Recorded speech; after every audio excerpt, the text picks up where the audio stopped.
Conversaciones sobre arte. Mujeres conversando con mujeres. Esto es Vestales.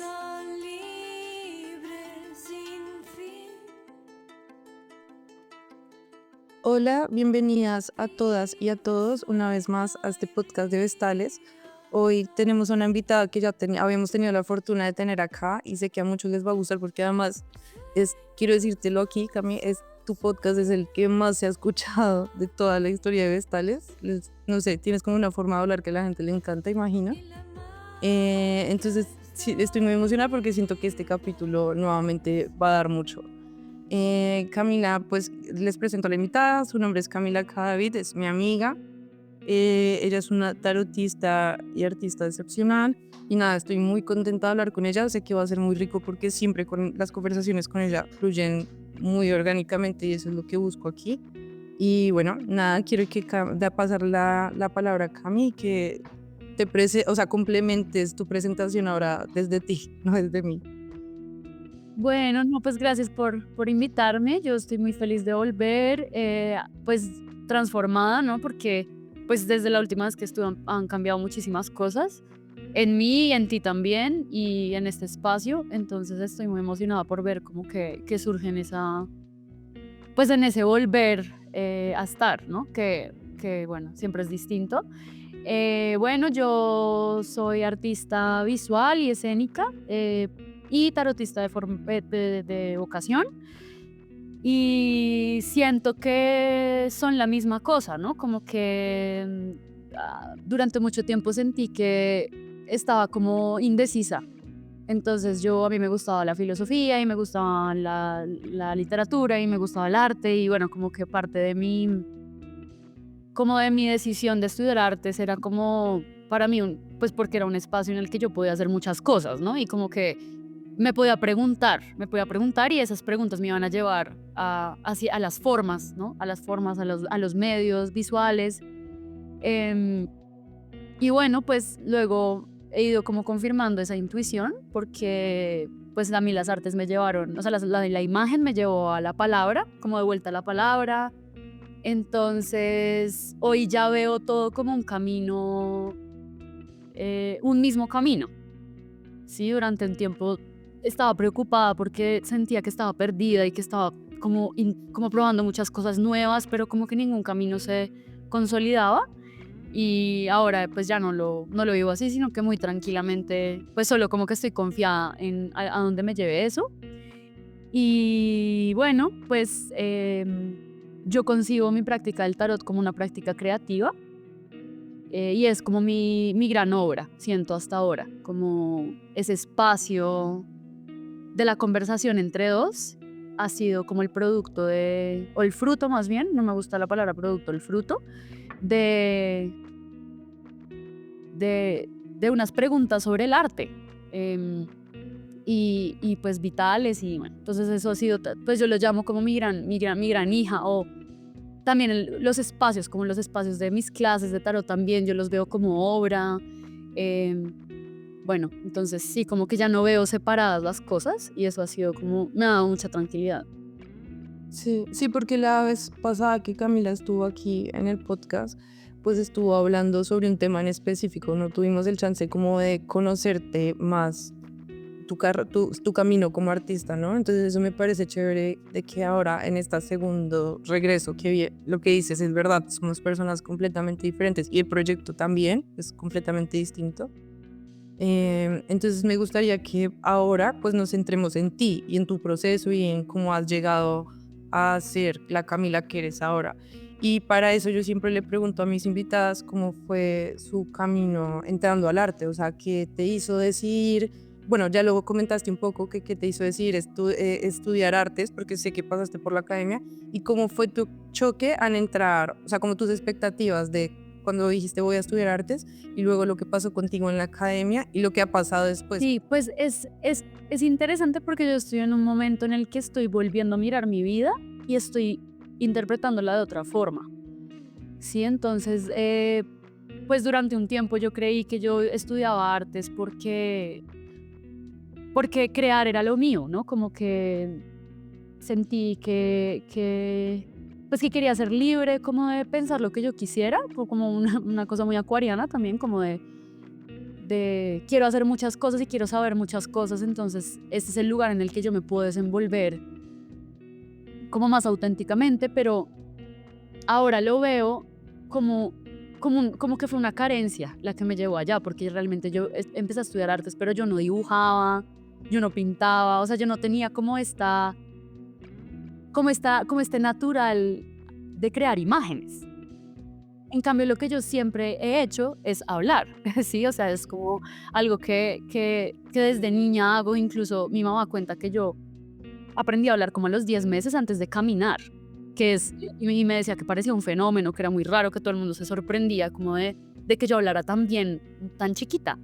Entonces yo siento que fue más como la ausencia de crear, de saber crear imágenes. Yo siento que es que lo que me llevó al arte, pero que paradójicamente redescubrí las palabras a través de las imágenes, como que a veces pensé que yo era como que era talentosa para crear y que por eso estudié artes, pero lo que me mostró también pues ese espacio, y lo que me mostró también la vida fue que pues que era más bien algo que me hacía falta. Y que lo que a mí me gustaba también era ver, porque entonces, claro, para hablar, pues yo necesito estar viendo todo el tiempo y como describiendo y comentando como las cosas que veo. Y siempre he dicho lo que veo. Eso es como lo que he descubierto hasta hace muy poco. Y bueno, ahí como que yo siento que, claro, que yo ubiqué durante mucho tiempo mi decisión de estudiar artes como terminando el colegio, pero yo me doy cuenta que es una decisión que se formó desde mucho antes. Sí, por ejemplo, yo recuerdo ahorita en el máster, en esos ejercicios que hemos estado escribiendo, recuerdo mucho, por ejemplo, la primera lectura de tarot que me hizo mi mamá, que fue 16 años, y que fue una conversación. Nosotros en ese momento teníamos una relación muy, muy rota, y nosotras dejamos de hablar, como que ya no nos entendíamos y no nos comunicábamos bien. Y por un malestar que yo tuve en relación con mi menstruación, yo dejé de menstruar bastante tiempo, como a mis 16 años, porque estaba bailando ballet y eso como que estaba dándole muy duro a mi cuerpo y no estaba reconociendo como un límite del cansancio, no estaba comiendo bien, entonces eso pues me quitó la menstruación.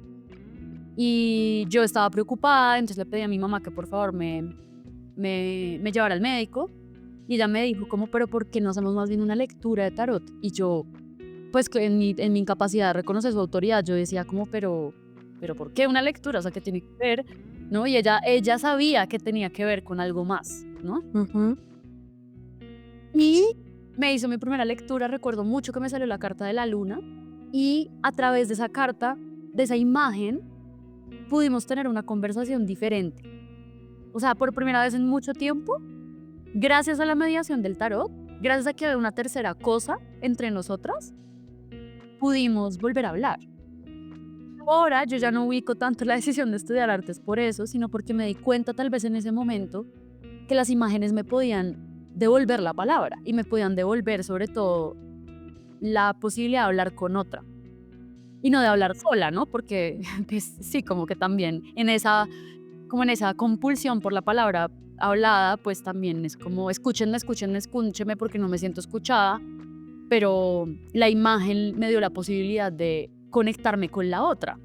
Ahora, la respuesta con respecto a la academia fue que la academia me mintió. Es decir, la academia primero me prometió que me iba a enseñar a ser artista, pues una mentira muy dolorosa también de cuando se cae, ¿no? Como un espejismo. Tengo una duda pequeña. En tu título, porque claro, estudiamos en universidades diferentes, en tu título, ¿cómo Maestra en sale? artes visuales. Sí, porque en el mío también, y cuando yo pregunté por qué es lo que tú dices, como que dije, bueno, pero yo no estaba estudiando artes, porque no me titulan como artista. Fue como, es que no podemos titular a nadie como artista. Claro, es como que ellos mismos, o sea, la misma academia sabe cuál es su límite, ¿no? Y que eso no te lo enseña la academia, eso te lo enseña tu madre al darte a luz a ti. O sea, la creación es una cosa que te viene dada, pues como don materno, y que yo no podía ver en ese momento. Entonces yo caí en la mente, pues como en la promesa, la falsa promesa, porque además el patriarcado está lleno de falsas promesas.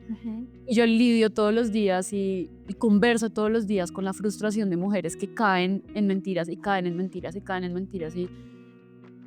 Y sí, como en esos espejismos, y que es muy doloroso también eso, darme cuenta que pues nadie me puede enseñar, o sea, que en una academia más bien, no nadie no, sino una academia, una institución no me puede enseñar a ser artista. Entonces me mintió en ese aspecto. Pero también me mintió al decirme que al entrar en relación con una imagen, era la imagen con la que yo estaba entrando en relación. Y eso fue una mentira muy, muy dura, porque eso lo que hizo fue encerrarme en mí misma. Como una relación narcisista con la imagen en la que yo me estoy reflejando todo el tiempo y no puedo salir de ahí. Y lo que me mostró mi madre en esa lectura fue, no, es en relación conmigo, con quien tú entras a través de esta imagen. O sea, la imagen es un velo, la imagen es una puerta, una ventana para ver a la otra, que está como escondida ahí. Y yo siento que eso es como lo que más me ha costado de dejarla, sobre todo dejar la relación académica patriarcal con la imagen. Y que eso pues me lo di yo misma al hacerme intérprete del tarot, ¿no? Como que eso fue, pues yo misma y una sabiduría en mí misma que yo misma, pues que yo no controlo, ¿no? O sea, simplemente fue como una inclinación que era tan fuerte que yo ya no pude, en un momento no pude resistirme a ella. Porque yo sí sentí mucho tiempo que tuve como dos vidas paralelas, ¿no? La vida académica, en la que yo estaba como intentando convertirme en artista, y mi pasión por el tarot. Como que en mucho tiempo fueron cosas separadas. Sí.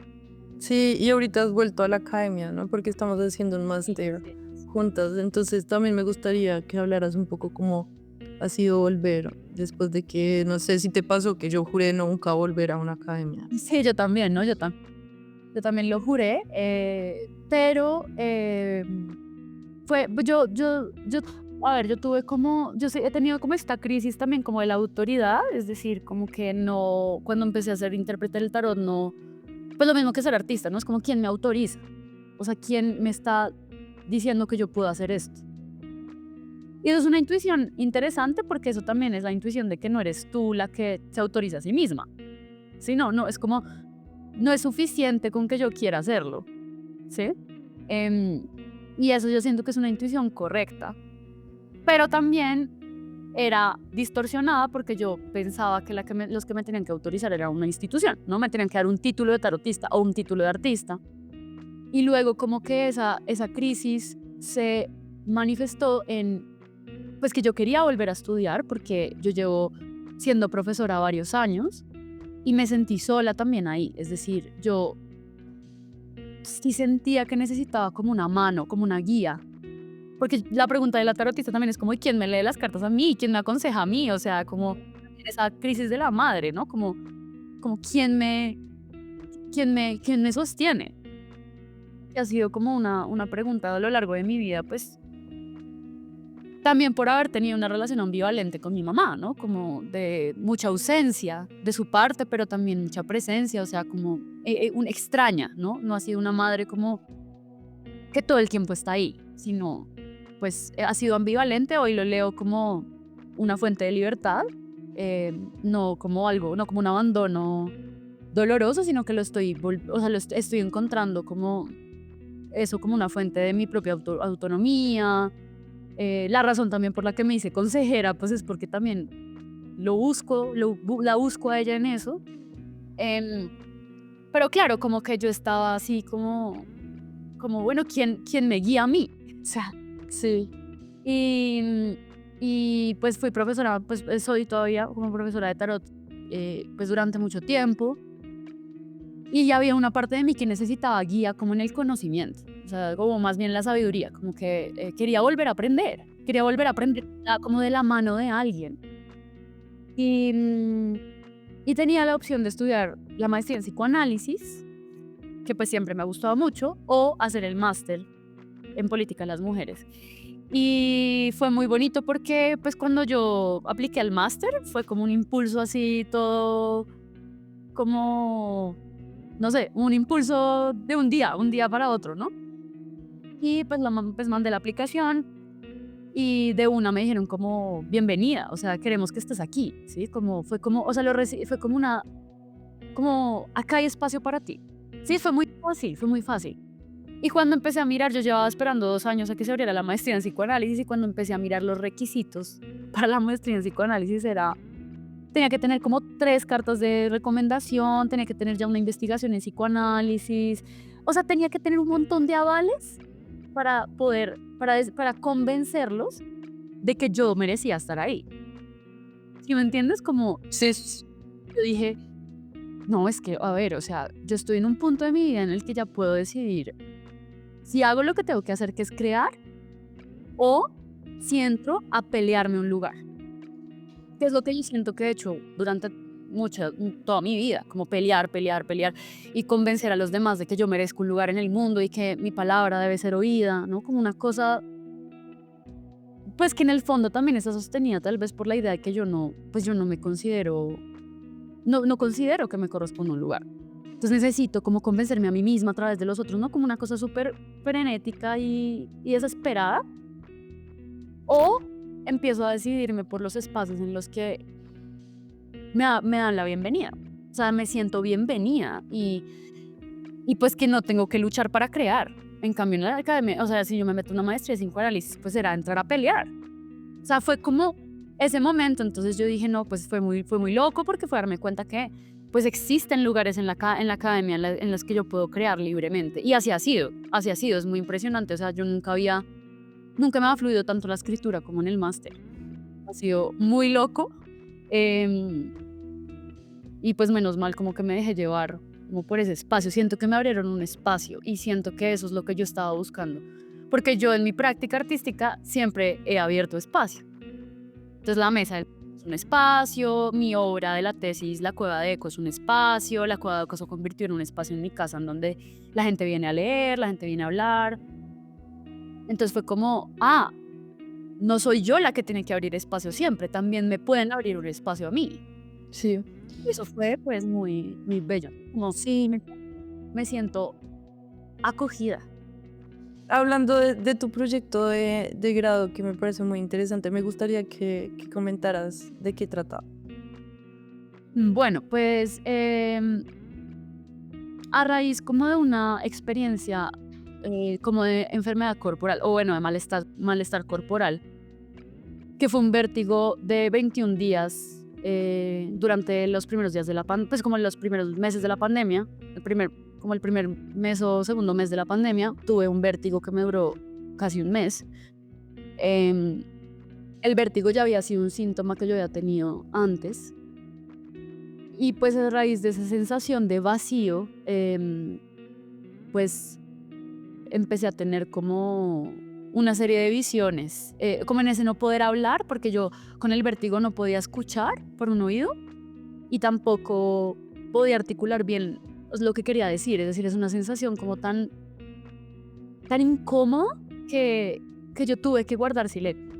O sea, como que no encontraba lugar en mis palabras, era como estar perdida.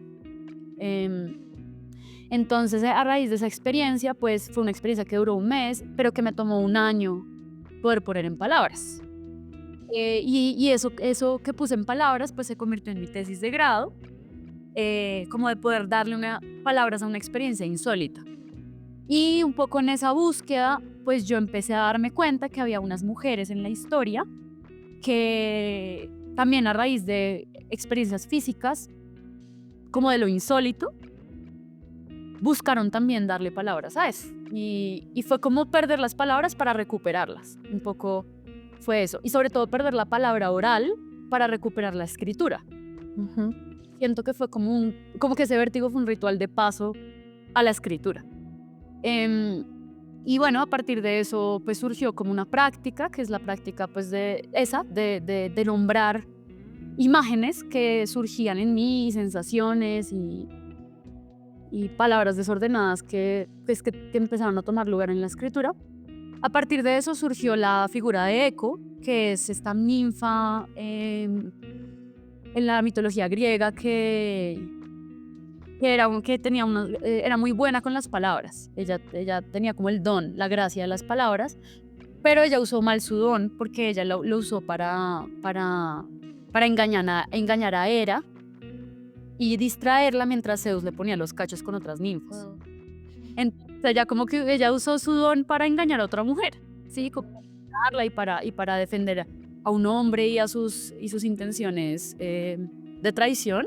Entonces también lo usó, para mí era eso, como que usó sus palabras para traicionar a su sexo. Y eso, pues yo me sentí identificada porque Hera después la castiga, solo pudiendo repetir la última palabra de lo que dicen los demás. Y eso para mí, o sea, imaginarme ese castigo era como, pucha, sería el peor castigo para mí, no como no poder decir nada mío, no poder decir nada propio. Luego Eco se enamora de Narciso y pues obviamente Narciso pues no la ve, nunca la ve, no la reconoce, se burla de ella, la rechaza y ella se va a lamentarse en una cueva. Y ese es como el mito del origen del Eco. Y bueno, como que yo vi esa figura y yo dije, claro, el vértigo es como una especie de eco, como estar encerrada en mí misma. No poder salir y no poder ver y no poder oír, o sea, es como un encierro muy desesperante. Y luego empecé a pensar en la figura de la cueva de Eco como más bien desde la libertad, como en esa nada, como en ese vacío puede surgir pues algo nuevo. Y como en la repetición también surge lo nuevo, cuando la repetición se pone en el tiempo y cuando la repetición se abre a lo otro, pues es distinta cada vez. Entonces yo sentí como que en la cueva de Eco podía haber, como que en mi propia condena podía haber como una grieta de libertad.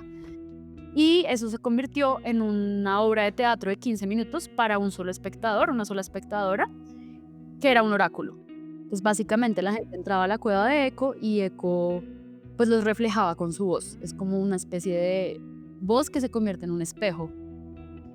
Y ellos podían decidir si veían, oían o no. Entonces en el primer momento de la obra hay como una hojita de hierbabuena, que es una planta que estimula la oralidad, pues la palabra oral. Sí.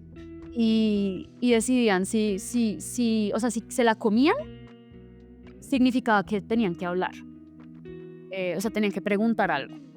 Y si no, pues salían y pues podían no ver y no oír.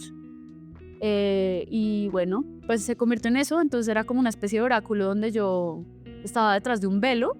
Toda la iluminación es con luz de vela. Y ellas preguntan algo. Y yo creo como un cuento, como una narración a partir de cosas pues de narraciones que ya conozco. Voy formando como algo para ellos y se vuelve como un espejo.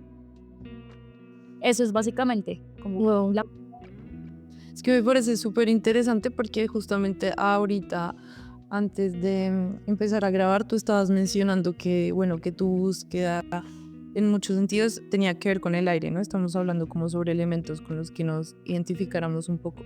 Y ahorita mientras hablabas me imaginaba como, claro, yo pensaba cuál es la materia prima de Cami, ¿no? Porque me cuesta pensar, no sé, hay gente hay chicas que invito y ya sé cómo su obra, son pintoras, entonces me las imagino pintando.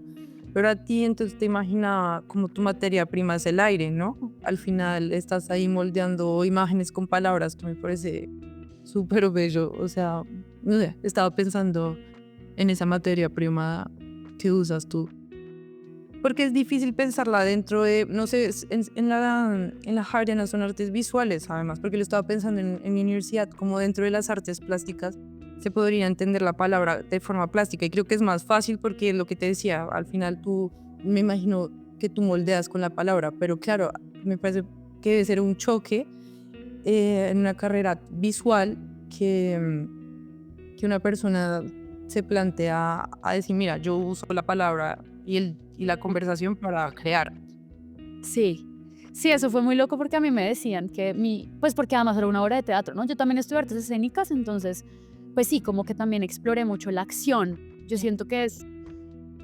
Yo creo que mi materia prima es como el vacío y el silencio.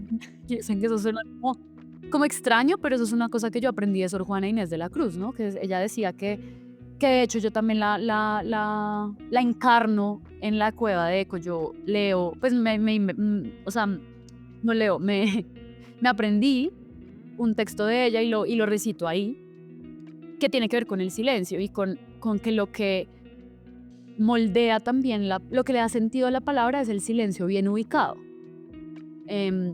Y también la nada. Entonces yo siento que ahí está como también el ritmo de la palabra. Entonces, exacto, a mí me dijeron que mi tesis parecía como más de literatura y de teatro que de artes visuales. Y era chistoso porque yo me negué rotundamente a usar la palabra performance. En mi tesis yo decía, no, esto es teatro. O sea, como que me empeñé mucho como en el pasado y como en el valor del pasado. Y la Cueva de Daco también era una forma como de evocar ese pasado, ¿no? Sí, total. Y claro, claro, esa es la materia, pero también la acción y la presencia. O sea, yo siento que la Cueva de Eco surgía, pues era primero crear un espacio en el que surge la acción y la voz. Y como una aparición, porque también era como había un velo en la mitad entre ellos y yo, pues era como que yo era como un fantasma. Y lo de la aparición, entonces claro, el otro día estaba hablando con alguien y yo me di cuenta y lo relaciono ahora con también la ambivalencia de mi madre, como esa presencia, ausencia extraña, y que yo en un momento decidí de la carrera que yo no iba a hacer obra plástica porque me tocó buscar, o sea, yo había hecho unas fotos que imprimí todo y a mí me las botaron, o sea, como que yo no las desmonté a tiempo y me las botaron y luego yo tuve que ir a buscar mi obra, a mi bebé, a mi criatura, la tuve que ir a buscar en un montón de escombros en el intestino de la facultad, ¿sí? Como desecho, ¿sabes? Y yo dije ese día como no vuelvo a hacer obra que ocupe espacio en un sentido como de la permanencia. Y ahí empecé a explorar pues más el video y la acción y la voz. Y hay algo como en la desaparición, como en la aparición y la desaparición que a mí me interesa muchísimo y que es este oráculo, ¿no? Como que tú entras, algo aparece y luego te vas y eso queda en ti. Entonces, claro, la imagen se forma en la imaginación de la persona. ¿Sí? Como que ese es como la pantalla, también lo veo como algo muy cinematográfico. Poderoso eso. Y no sé por qué siento que hay tanto valor en que las cosas no permanezcan. Yo creo que eso tiene que ver con el aire y con el agua y siento que es muy femenino. Siento que es como esa nada en la que visita, ¿no? El embarazo también es como una aparición que luego desaparece, que es como interna y luego se vuelve externa y el sueño, ¿no? También hay algo en el sueño ahí que no sé, me llama mucho la idea de ser como una aparición en la vida de la gente también. Sí. ¿Sabes que estaba pensando justo cuando dijiste lo de que eras como un fantasma? Porque sé que también estas figuras te gustan mucho. Justo ayer estaba revisitando Cumbres Borrascosas, porque me acuerda mucho a mi abuela. Y me acordé que a mí Cumbres Borrascosas fue como de los primeros libros que más me apasionaron, porque me despertaron como sentimientos reales, ¿sabes? O sea, me hicieron sentir la rabia, la pasión como súper intenso. Y justamente en este libro hablan sobre los fantasmas. Pero el fantasma es como el sentimiento, o sea, como qué pasa si yo tengo un deseo o una pasión tan fuerte por alguien, que a pesar de que me muero, pues esa pasión se vuelve un fantasma, ¿no? O esa sed de venganza o esa rabia. Entonces pensaba en eso, o sea, como a pesar de que se desvanece, ¿qué pasa si ese sentimiento que evocas es tan fuerte que eso se vuelve como ese fantasma o esa impresión que dejas en la persona, que es algo más visceral, ¿no? No sé, estaba pensando en eso. Me encanta la palabra impresión. Es como la huella, una huella. Y es una huella que también va cambiando y que también se va llenando, como que la misma persona va llenando, ¿no? Entonces también esa idea como de que una lectura de tarot quede, pero que quede también en transformarse. Y como en la memoria. Yo siento que hay una cosa con la memoria.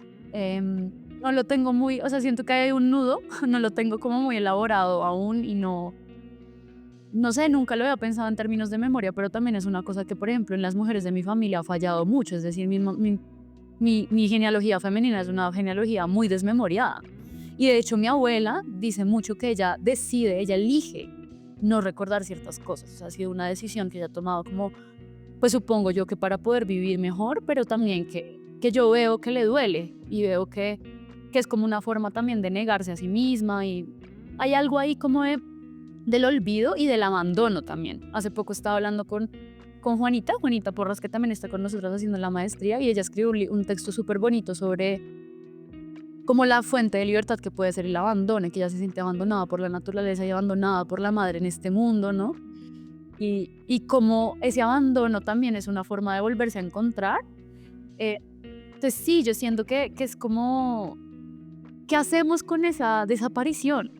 O sea, creo que surge algo que otra vez es la nada, la idea de la nada, como que puede surgir en la nada, y que también está muy asociada como esta idea muy patriarcal de que las mujeres somos pasivas y que somos el hueco y, ¿no? Como, y que eso es malo, ¿no? Como una calificación del vacío como algo terrorífico, como malo. Y yo veo, o sea, yo ahora veo la nada como la grandeza. Sí, sí, que se entiende que sea terrorífico. O sea, es que justo ayer estaba teniendo esta discusión con mi primo porque él me mostró un videojuego de terror cósmico. Entonces yo le estaba preguntando como, bueno, qué era lo que a él le daba miedo o de dónde creía que venía ese terror cósmico, porque él me decía, es que intuyo que tiene que ver algo con las mujeres, porque tiene esto, bueno, como unos elementos del videojuego. Y yo le dije, claro, o sea, para mí el terror cósmico es como el terror más infantil que hay, como de cuando eres un niño y te ves como arrojado al mundo por tus papás y dices, o no sé, como justo estamos recordando entre ambos como el momento en que cuando niños, porque ambos tenemos esa memoria, nos dimos cuenta que nos íbamos a morir, o sea, que estar vivos implicaba que nos íbamos a morir. Y ambos nos acordamos de que fue súper traumático y nos pusimos a llorar.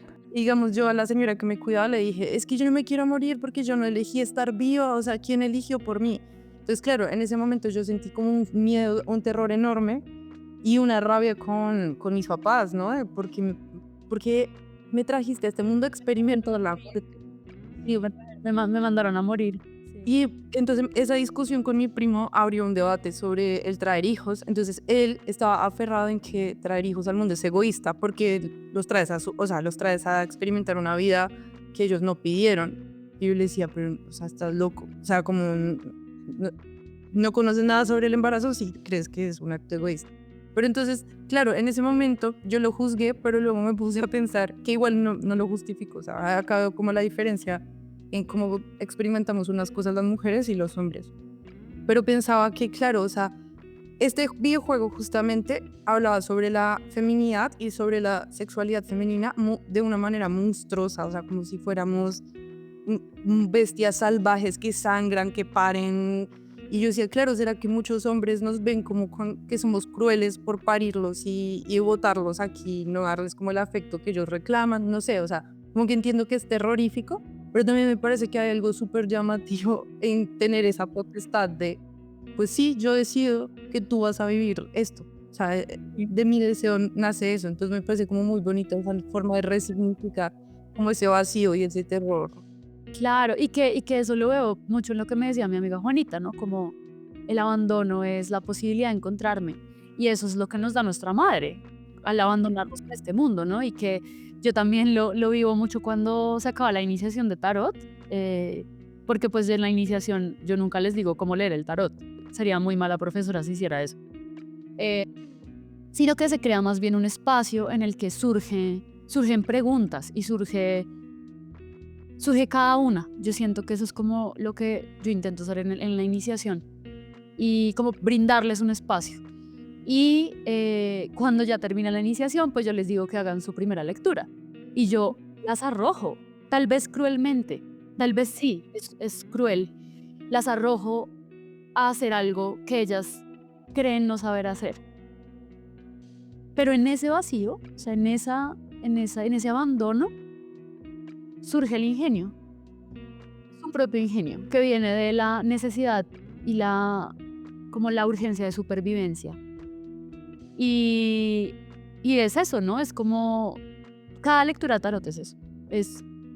No sabemos qué va a pasar, no sabemos qué va a surgir, no sabemos qué carta va a salir, pero lo que salga, pues va a ser, o sea, le vamos a dar un lugar. Entonces, claro, y siempre pasa que ellas se dan cuenta de que sí lo saben hacer. ¿Sí? Justamente yo no quiero engañar a mis alumnas y yo se los digo en la primera clase, o sea, yo no les puedo enseñar a leer el tarot, porque yo no les puedo enseñar a ser artistas, porque yo no les puedo enseñar a ser mujeres, o sea, yo no les puedo enseñar a vivir, ¿sí? Pero podemos crear un espacio en el que pueda surgir ese deseo y ese ingenio, pues que solamente se necesita un espacio. Y yo siento que, claro, eso es lo que nos dan nuestras mamás. O sea, cuando dicen que sí, pues se abre un espacio. Y además ese sí es una palabra. Es que ahí está también como mi cosa con el vacío. Es que el vacío es el sí es un vacío. Que te ofrezco el espacio en mi cuerpo para que lo insólito surja. Y lo insólito es cada persona que camina por la tierra. Y eso solo puede surgir de la nada. O sea, la nada tiene que venir primero. Y yo creo que esa ha sido como mi insistencia en la desaparición. Porque esa desaparición es lo que me ha dado un lugar. Y bueno, no sé, como que... sí, como que pienso mucho en mi cosa. Yo creo que también está ligado a una culpa, tal vez, como de ocupar espacio. Yo siento que el sentir que no hay un espacio para mí en el mundo, pues es muy antiguo, porque yo siento que también viene de mi mamá y mi abuela. Yo siento que ambas tienen esa misma sensación y yo la vivo también. Pero también veo que ellas, al tener una hija, pues están también diciéndose sí a sí mismas, como abriendo espacio. Entonces yo creo que puede venir también de una culpa de no quiero hacer obra plástica porque no quiero ocupar más espacio del que ya ocupo, pero sí quiero abrir espacio y yo siento que la voz hace eso. La palabra y pues el silencio. Y es como lo que yo ofrezco. Yo siento que yo no ofrezco un fruto, no necesariamente un fruto, sino más bien un espacio para que los frutos propios surjan, pues de los de la persona que quiere habitar a él.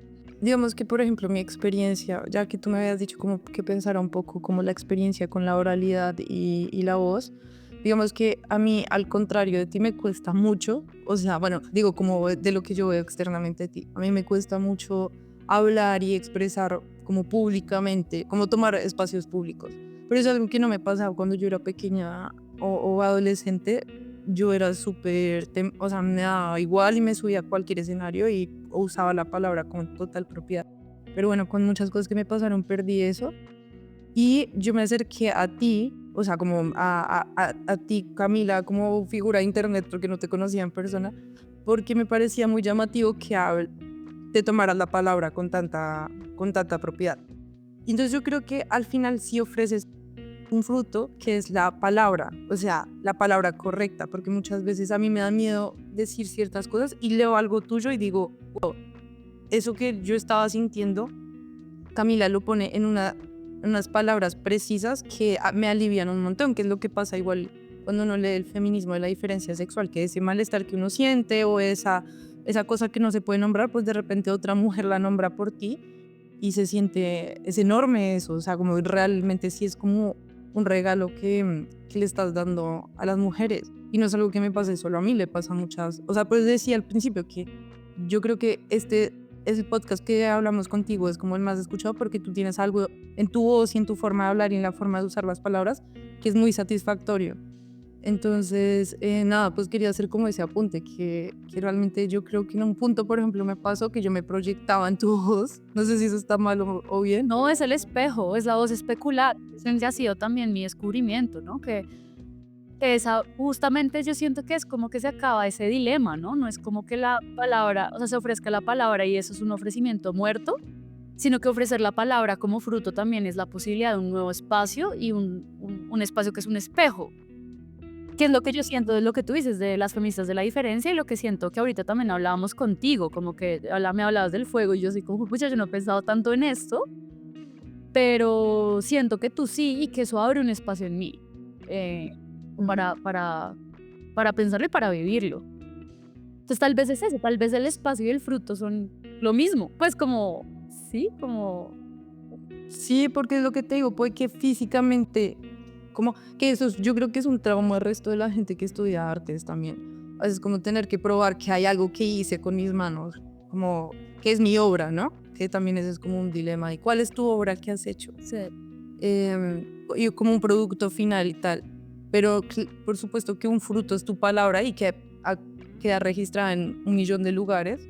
y que es algo de lo que uno se agarra y saca cosas, ¿sabes? Como saca lo que tú dices, saca un jugo. O sea, para mí eso es un fruto, algo que contiene un montón de vitaminas, de fluido, de liquidez que te empapa. O sea, entonces yo creo que sí.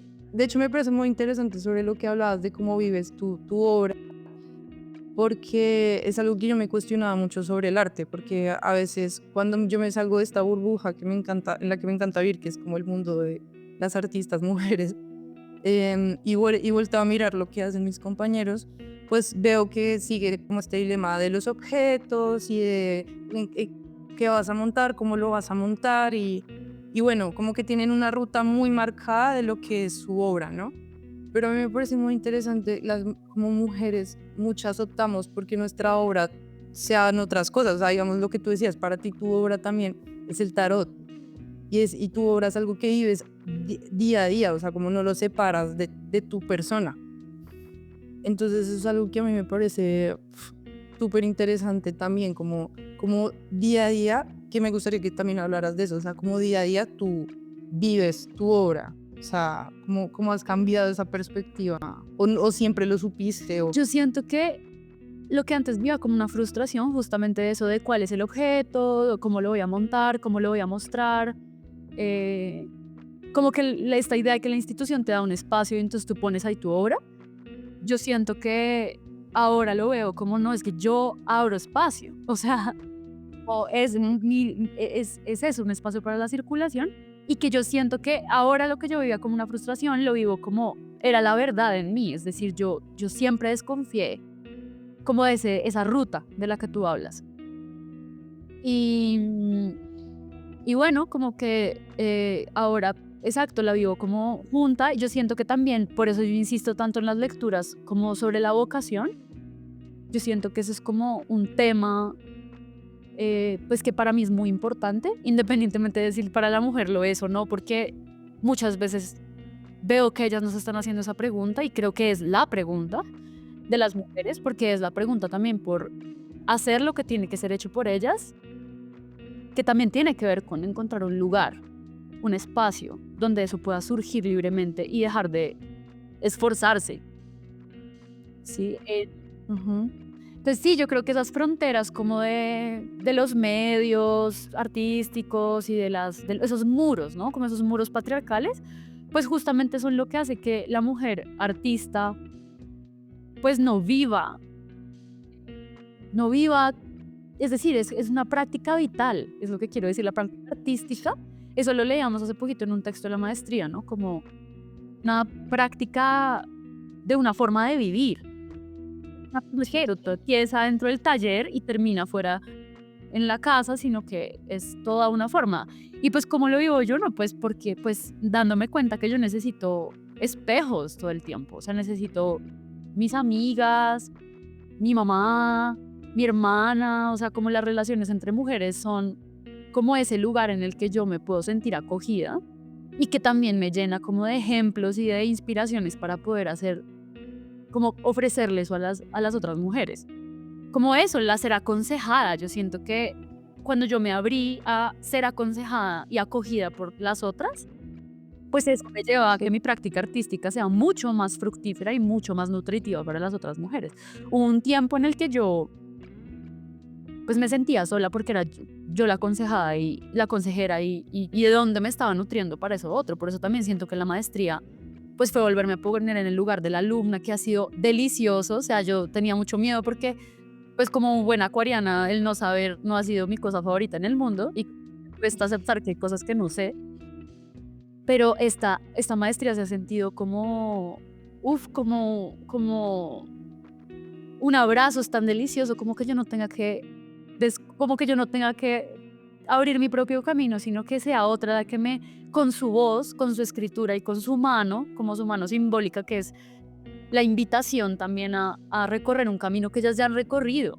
Sí, es que es delicioso, o sea, saber que otra ya lo hizo, como eco, ¿no? Como saber que otra ya lo hizo, saber que eso ya pasó, saber que ese espacio ya existe.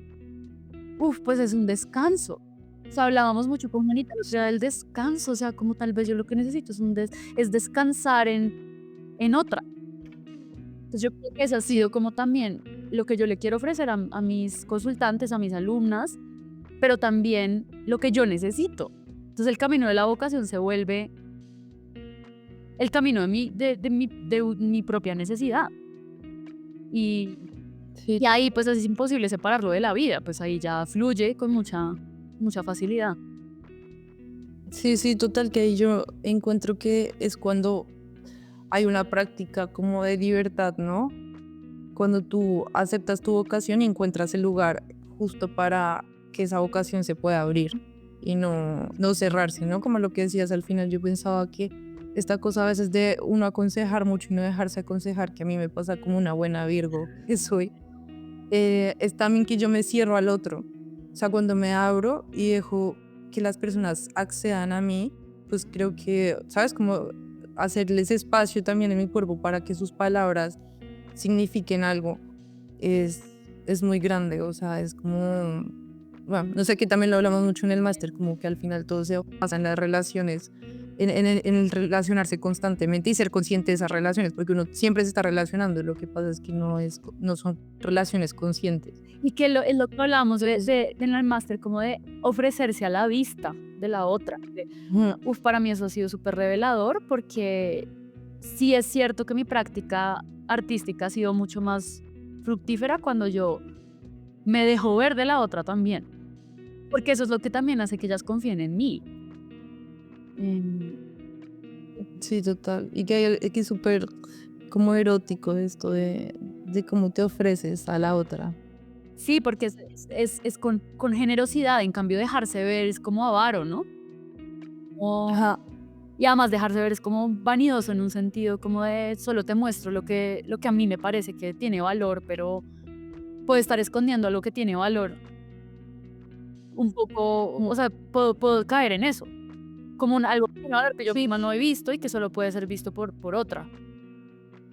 Sí, sí. Sí, bueno, ya que aquí estamos hablando sobre el máster, de verdad que para mí, o sea, ya que tú mencionas tu experiencia, para mí lo que más me ha impactado, que me dirás cómo lo has vivido tú, que seguro es parecido, es el hecho de estar en la academia con placer, que es algo que yo nunca en mi vida había experimentado, o sea, ni siquiera en el colegio. O sea, para mí el colegio fue la cosa más horrible. Yo todavía tengo pesadillas en el colegio, porque era un martirio para mí aprender.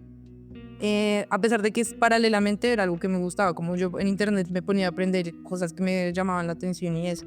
Pero entonces volver a este máster es como de sentir placer por el conocimiento, pero además despertar, o sea, sentir como lo absurdo que es que nunca haya sido placentero. O sea, ¿cómo es posible que estudiar no sea placentero? O sea, que el conocimiento no sea placentero, cuando ese debería ser el principio para cualquier cosa que tú hagas, ¿no? Como el vivir en placer constante es lo que te, te abre a querer hacer cosas. Entonces, claro, a mí sobre todo lo que me ha pasado en este máster es eso, es que he aprendido a hacer con placer. Y eso me parece como súper revolucionario realmente. O sea, el que uno haga lo que está en sus deseos. Y creo que ahí está la verdadera libertad. Como el deseo, teniendo en cuenta la relación con el otro, ¿no? Claro, y que se siente como correcto, ¿no? O sea, como esa sensación yo lo asocio mucho como con la sensación de la epifanía. Es como este momento en el que una intuición, es como lo que tú decías ahorita, de que yo a veces digo cosas y se siente como que es adecuado y que es como si yo hubiera adivinado lo que tú sentías. Ahí también viene como este tema de la adivinación que para mí ha sido súper bonito porque yo la negaba mucho, ¿no? Porque yo la asociaba como con la, ¿cómo se dice? Como la predicción. Y ahora veo la adivinación más bien como eso, como ese momento de epifanía en el que lo indecible se dice, ¿no? Que me pasa también mucho en el máster. Es como, pucha, la confirmación de que yo estoy donde debo estar. Es muy loco, o sea, eso solamente me ha hecho a mí como ha hecho que mi fe crezca. Mi fe en mí misma y mi fe también en las mujeres con las que me rodeo, que es como cuando una buena amiga te muestra el punto, ¿no? Es como tú vas por un consejo y resulta que lo que estabas buscando era otra cosa. Y ella, pues sí. Entonces yo siento que hay algo como muy placentero cuando tú dices como hay algo en tu forma de hablar que es placentero o que es como atractivo. Yo siento que puede tener que ver con eso, con sentir que como que se acierta. Y ese juego del que nos hablaba Laura, la profesora de política visual, del veo veo, que es como un juego de adivinación también, en el que yo estoy viendo algo y lo describo y la persona me pregunta y yo le digo sí o no. Para mí eso fue como súper bonito porque es eso, la adivinación es un juego relacional y yo siento que eso es lo que pasa en el máster, es como que ya te están diciendo algo y tú entonces buscas las palabras y luego resulta que unas sí eran y otras no eran y luego, o sea, se va sintiendo como el esfuerzo justo, ¿no? No es un esfuerzo más ni menos, sino el esfuerzo que se necesita como para el orgasmo. Totalmente clitórico, porque yo también, o sea, yo mi vida sexual mejoró mucho y mi vida sexual y mi vida en general mejoró mucho cuando yo entendí también que mi orgasmo también dependía de mí, ¿no? Como de quererlo y de albergarlo y de darle la bienvenida también a ese éxtasis, como pensando mucho en la anunciación de María, cuando el ángel le dice que, pues le pregunta que si quiere albergar lo insólito en ella. Yo pienso que eso es el orgasmo también, y que también hay que decirle que sí al orgasmo, y que no depende de otra persona, sino de mí. Y también del otro, o sea, hay como de nuevo, es el esfuerzo justo, y es el esfuerzo justo que se hace también intentando adivinar una palabra, o intentando adivinar como en esos juegos. Y bueno, como que yo siento que es el placer, que no sea más esfuerzo del que debería ser. Sí, de hecho estaba pensando también que eso pasa un poco con las lecturas de tarot que tú haces. O sea, que al final es como bueno, que también tiene que ver con lo que hablabas al principio de la imagen y de los espejos, y es como enfrentarse a una imagen. Pero bueno, no sé, o sea, al final acá nuevamente viene la imagen para mí de ti, como esculpiendo la palabra, y es como que hay un montón de palabras ahí, de palabras sueltas que como en conjunto a mí, digamos, si yo soy la persona que te estoy consultando, vamos entre las dos dándole forma y llegamos como a ese punto correcto que es súper satisfactorio, decir, era esto lo que yo venía. O sea, no sabía a qué venía, sentía que quería que me leyeras el tarot, pero no tengo ni idea por qué, y llegar ahí, moldearlo juntas y llegar a ese punto es como, wow. O sea, qué loco que algo que igual yo sabía, o sea, sabía que lo sabía, pero no lo sabía en palabras, tú me lo muestras, ¿no? Y ahí es donde veo como también esa asociación con dar en el punto correcto. O sea, creo que esa es tu materia prima real. No, me encanta porque además también es eso, ¿no? Pues es un juego de dos. Y yo creo, y aquí eso es como una confesión, pero yo siento que yo jugué tanto de niña sola. O sea, pues sí, porque estaba rodeada de muchos adultos y yo tuve una hermana como hasta los 6 años, entonces mis primeros 6 años, casi 7 de vida fueron de jugar sola, porque también, bueno, jugaba en el colegio, pero no sé, yo siempre fui muy, muy solitaria, y como que yo siento que es esa carencia, y ahí está también el punto, como llegar a ver la nada y la carencia como el gran regalo. O sea, el gran regalo de la vida es que seamos carentes.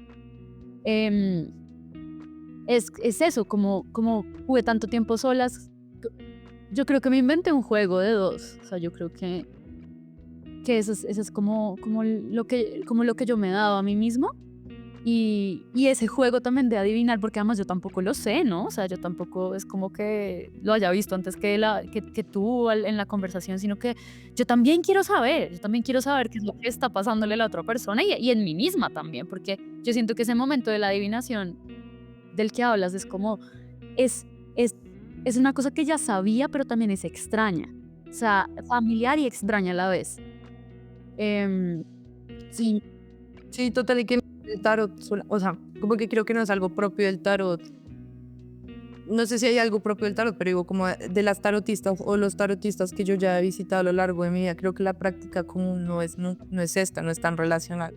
Y yo creo que eso hace muy significativa la experiencia contigo. Gracias, sí, no, pues eso es lo que yo he ido descubriendo también y pues yo creo que también el enseñar pues tiene que ver también con que yo también eventualmente pueda consultar, ¿no? Porque yo también ya tengo consultas con mis estudiantes y eso pues ha sido también una forma de darme un regalo a mí, ¿no? Y entonces empieza como a volverse una circulación ahí que es como un eco, ¿sí?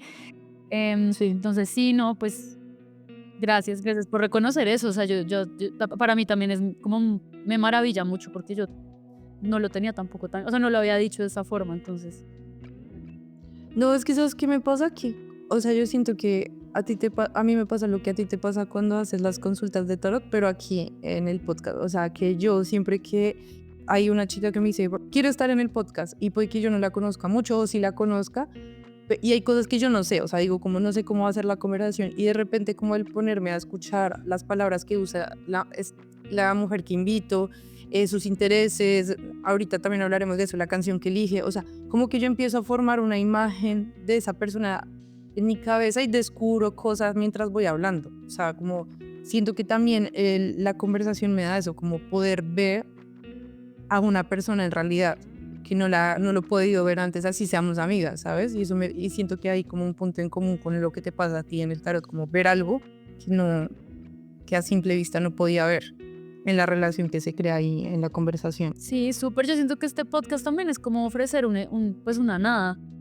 Y me encanta porque tú también como que cuando nos invitas, o sea, cuando haces la invitación es como, pues nos das como un par de pues como de temas o de preguntas, pero el resto es como, pues no planees nada. O sea, es como no importa, o sea, yo nunca planeo nada y no planeo nada y yo siento que no hay nada más generoso que ofrecer una nada. O sea, eso es como un poco también la revelación que estoy teniendo en este momento porque pues medio lo he pensado, pero pues me la estás también dando tú al no planear esta conversación. Entonces siento que el podcast es ese espacio también y bueno, no, me encanta, o sea, como que también me reconfirma una confianza en mí misma y en ti, ¿no? Como yo sabía que podíamos tener una conversación muy linda sin planearla. Y hay una confianza en la relación. Sí. Y pues bueno, eso es un regalo muy grande. Sí, y bueno, ahora recordando, que lo acabo de recordar diciéndolo, me gustaría, no sé si pensaste en la canción. Sí, pues pensándolo como en el tema de la nada, pues yo no lo había pues, planeado, pero pues aquí como conversando, pues obviamente Sweet Nothing de Taylor Swift. Siento que es una canción, pues no sé, como que desde que la escuché con atención, para mí era como una canción para la madre de ella, porque además sé que ella tiene una relación con su mamá súper pues importante, de confianza, también pues ha sido como la constante en su vida y ahora lo estoy pensando, no lo había pensado hasta ahora, pero estoy pensando que ella le ofrece esa canción como un agradecimiento también a la nada que ella le da, como pienso eso, como agradecer la nada. Como es una canción de cuna que también es como esa acogida del espacio vacío y en esa soledad que surge entre las dos, que también está el canto y la voz y el arrullo, y que también esta imagen como de la mamá en la cocina, como tarareando, como llamándola también, como a descansar. Es que siento que es un descanso y creo que, ¿sabes? Lo estoy pensando hasta ahora, como tal vez lo que yo siempre necesitaba es un descanso. Y bueno, pues por eso lo veo como un regalo gigante. O sea, también el hecho de que la mamá no esté, y como ahí surge el juego y como ahí surge la imaginación. O sea, menos mal la mamá no está siempre. Sí, sí. Bueno, es que me imaginaba que ibas a traer algo de Taylor y quería que lo hicieras, porque me parece, justamente con Taylor también me pasa que lo mismo que contigo, y es que me produce un alivio, ¿no? O sea, primero me parece que es un fenómeno súper bonito en la medida en que a mí Taylor me la mostró a Ana y mi hermana, y a mí nunca me gustó, pero luego como que dije, si a Ana y a Camila y a mi hermana, a las tres que son mujeres que considero muy inteligentes, les gusta, pues algo habrá, ¿no? Y entonces como esa confianza en el criterio de otra mujer, o sea, les estoy dando autoridad a ustedes, ¿no? Y luego, de repente, escuchándola y escuchando sus letras, yo pues estaba pasando por un proceso de migración, de duelo de mil tipos, pues encontraba que ella también le daba palabras perfectas a mis dolores. Y me di cuenta que una forma de sanar el dolor, esto lo dirás tú porque sabes más de psicoanálisis, o sea, como de superar un poco el trauma, es nombrándolo, ¿no? Entonces, para mí, la música de ella se volvió también eso, como ese bálsamo para, para como esas heridas que sentía que no podía nombrar y ahora por fin al decirlas se cierran un poco. Entonces, nada, me parece como re importante que hayas traído a Taylor como en este podcast, que además estamos hablando mucho sobre la falta. Sí, yo creo que ella es una divina también, ¿no? Y mira que yo ahora que lo pienso, a mí me empezó a gustar Taylor por mi hermana, porque a mi hermana le encantaba. Y mi hermana es una escorpiana bastante, pues misteriosa, ¿no? O sea, ella guarda mucho para sí, que es algo que yo también admiro de ella y me gustaría aprenderlo más porque también hablo mucho y juego mucho, pero ella ha sido como muy misteriosa y ella como que reconoce como el valor de la privacidad y del secreto. Entonces ella también como que pasó por un tiempo en el que no estaba hablando mucho de lo que le pasaba. Y pues yo como hermana mayor, pues era como, pues estaba preocupada, ¿no? Porque no la veía bien. Y yo dije, no, pues bueno, y a ella le encantaba Taylor y solo oía eso y hablaba de eso y como que también me hablaba en clave de eso, ¿sí? Como que eso fue su forma de como intentar decir lo que estaba sintiendo. Y yo dije, no, pues voy a escuchar a Taylor a ver si entiendo a mi hermana. O sea, como que pues había algo ahí que yo no estaba pudiendo entender. No, y pues, ¿qué pasó? Pues que me reflejó pues me terminó adivinando mi propio malestar, ¿no? Y terminó como devolviéndome, pues ese reflejo. Y pues ahí ya empezó como mi relación con ella, que yo la llamo como mi hermana mayor. O sea, en esta búsqueda de quién me sostiene a mí, ¿no? Quién me guía a mí, pues está ella. Y bueno, pues ha sido, pues obviamente también como una forma de conectarme con otras mujeres, es como un lenguaje o una lengua más bien que compartimos. Total, es que eso es lo que más me parece impresionante y te lo juro yo, o sea, a mí me conmueve un montón. Bueno, también me pasó un poco con Barbie, que cuando fui a ver Barbie y empecé a ver como a las chicas de al lado vestidas de rosa y todas como sonriéndose, se me aguaban un montón los ojos, o sea, te lo juro, yo me lo pasé llorando antes de entrar a ver la película, porque me parecía como muy irreal, como encontrar por fin un lugar donde todas las mujeres nos sintiéramos felices de conocernos en la otra. Y eso me pasa también con Taylor, que al final es una mujer que reúne a mujeres. Pero siento que la música, o sea, como las letras de Taylor tienen varias capas. Entonces tú puedes ver como la capa superficial o puedes ver la hondura también. Y puede ser solo divertida o puede ser una experiencia más trascendental o puede ser trascendental y divertida a la vez. O sea, como que yo siento que en una canción de Taylor una niña puede verse reflejada y una adulta también en sus dimensiones vitales distintas. Eso es lo que a mí me parece como súper impresionante porque no conozco otra artista que pueda hacer eso. O sea, hay muchas artistas mujeres buenas y hay muchas artistas poetas maravillosas, pero que les gusta a mujeres de muchas edades, como a un espectro tan amplio de mujeres, pues a mí eso me impresiona mucho. Sí, y te quería preguntar ahora por tu referente. Laurie Anderson, que es pues una artista gringa que ha trabajado mucho con la voz. Ella es la creadora del vocoder, que es sintetizador de voz. Y ella mezcla mucho como la poesía con la música y el sonido. O sea, es una geminiana, así parece una marciana. O sea, ella está súper adelantada a su época. Y pues es como una artista mucho del aire, pero la razón por la que la traigo no tanto es por su trabajo con la voz en la música, sino por una película que ella tiene, es la única película que ella ha hecho, que se llama Heart of a Dog, Corazón de una perra. Y me encanta porque ella no es cineasta, pero hizo una gran película. Y no sé, como que me siento identificada con ese no ser nada, pero hacer muy buenas obras, como que yo soy actriz, pero he actuado.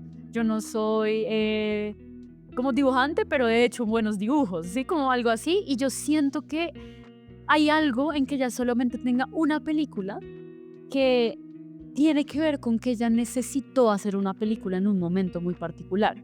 ¿Me entiendes? Como que ella no...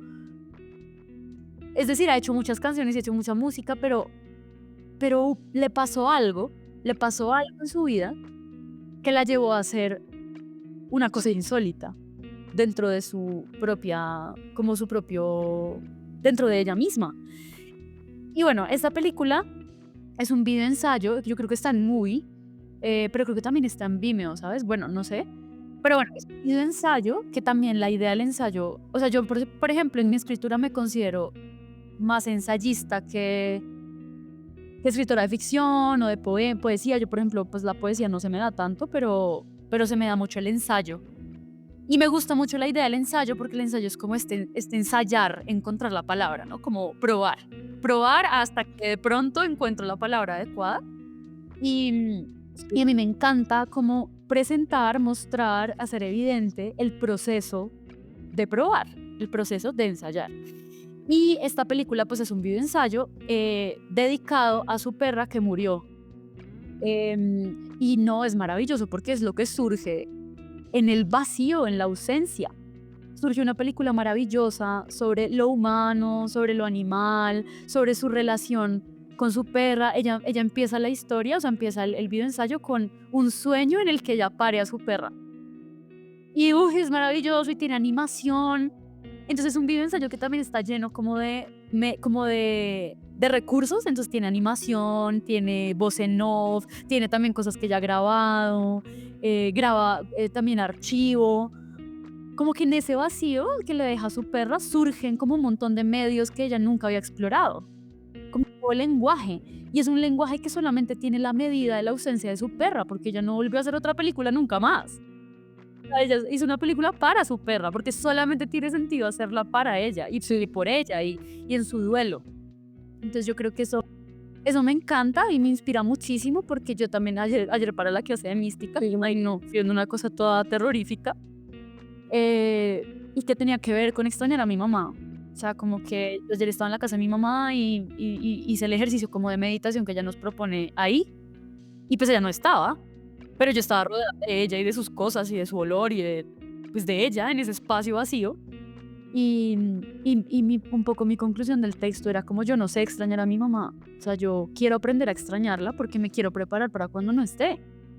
O sea, quiero desde ya saber extrañarla. Y yo siento que en esta película hay algo sobre saber extrañar y saber desear y también darle un espacio, ¿no? Porque pues su perra siempre tendrá un espacio y su perra ya no existe físicamente, pero existe esta película. Entonces yo siento que, no sé, como que le da un lugar, y me gusta mucho esta idea del cine como una forma de ordenar, de dar lugar a las cosas, y me encanta. O sea, yo he hecho video ensayo y me gusta muchísimo ese lenguaje. Y para mí siempre está como ese ejemplo, porque siento que es tan sincero, y que la primera vez que yo lo vi, que fue en la universidad, yo decía, no puedo creer que yo puedo hacer una película así. O sea, ¿cómo es posible que yo pueda hacer una película sobre una perra que se muere con mi voz? Porque además tiene una voz en off súper poética, encima, como ella hablando. Y yo, ¿qué? O sea, yo puedo hacer una película sin que sea como una hiperproducción con 800 millones de personas. O sea, puedo hacerla yo con los recursos que tengo. Eso fue demasiado inspirador y me dio mucho alivio. Como, ok, no es tan difícil hacer cine. Entonces, no les recomiendo, realmente es hermosa. Y también en Spotify está el audio. O sea, uno puede escuchar la película en Spotify y es una obra también. O sea, también puedes no tener las imágenes e imaginártelas. Entonces, por favor, escúchenlo, es una cosa preciosa. Sabes que justo ahorita mientras estabas hablando de eso me acordé, yo ni siquiera sé para qué tarea estaba escribiendo esto, porque vemos muchas materias a la vez, pero estaba escribiendo sobre mi abuela. Y mi abuela, o sea, a mí me traumatizó un montón la muerte de mi abuela, y yo siempre escribo sobre ella. Cuando escribo sobre ella yo he hecho como varios collages con fotos de ella. Entonces siempre escribo sobre ella con una tela gigante que tengo impresa con su cara cuando era niña y atrás tengo otra foto de ella gigante impresa, o sea, como la tengo muy presente. Y justamente ayer estaba escribiendo que mi relación con mi abuela cambió mucho cuando se murió. Y a mí lo que me pasó es que yo fui de sus nietos, porque o sea, para ella en algún punto como su motor de vida eran sus nietos. Y ella murió cuando ya todos crecimos, bueno, no sé si eso está ligado. Pero el caso es que de todos sus nietos, yo fui la única que la vio muerta, o sea, que vio su cadáver. Y eso para mí fue súper impactante porque yo la toqué, o sea, toqué su cuerpo frío. Bueno, para mí esa experiencia con la muerte fue súper estremecedora. Y yo me preguntaba si, porque mi relación cambió con ella después de su muerte y yo siento en mi imaginación que ella me invitó a tener una nueva relación con ella con su muerte, o sea, permitiéndome verla muerta, ¿no? Que es, bueno, un poco tétrico, pero esto. Entonces yo me preguntaba eso, o sea, ¿será que uno puede tener una relación con un fantasma? O sea, como con una ausencia y comunicarse, o cómo se comunica uno con esa ausencia sin imponerle palabras. No, pues no sé, es la pregunta, ¿no? quiero desde ya prepararme para que esa relación cambie. Y es muy lindo porque es como estoy dispuesta a que cambie. O sea, porque va a pasar.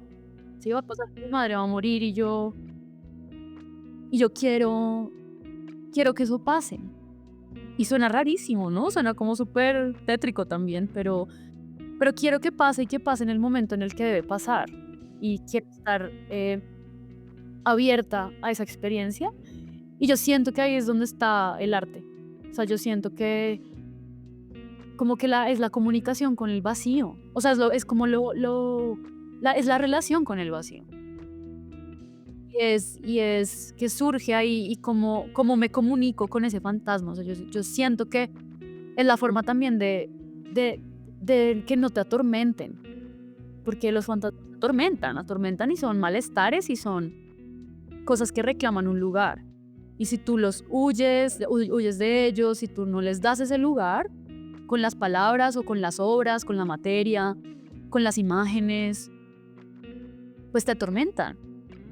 Entonces yo creo que es muy lindo como tu intuición de que esa relación se transforme y que tú la tocaras también para entender que esa relación cambió, pues es una forma también de cuidarla a ella y que no se vuelva un tormento, sino que de alguna forma la puedas conservar.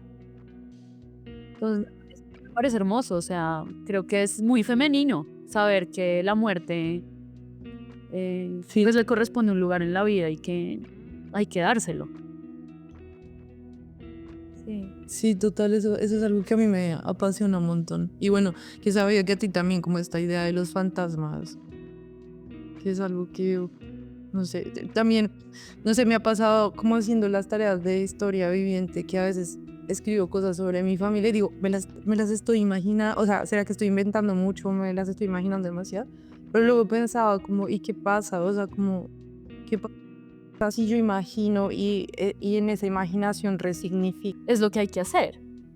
Claro, pues obviamente sin perder el reconocimiento y el hilo. Y yo siento que también a mí este método me ha invitado mucho como a aprovechar que todavía están vivas, pues mi abuela y mi mamá como que siguen vivas, ¿no? Porque les puedo preguntar.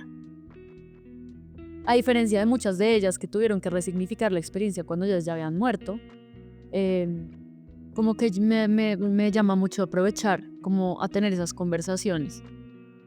Y claro, mira que ahí hay otro nudo que hasta ahora estoy descubriendo gracias a ti, que es como, bueno, tal vez esta cosa de conversar tiene que ver con conversaciones que no he tenido con ellas.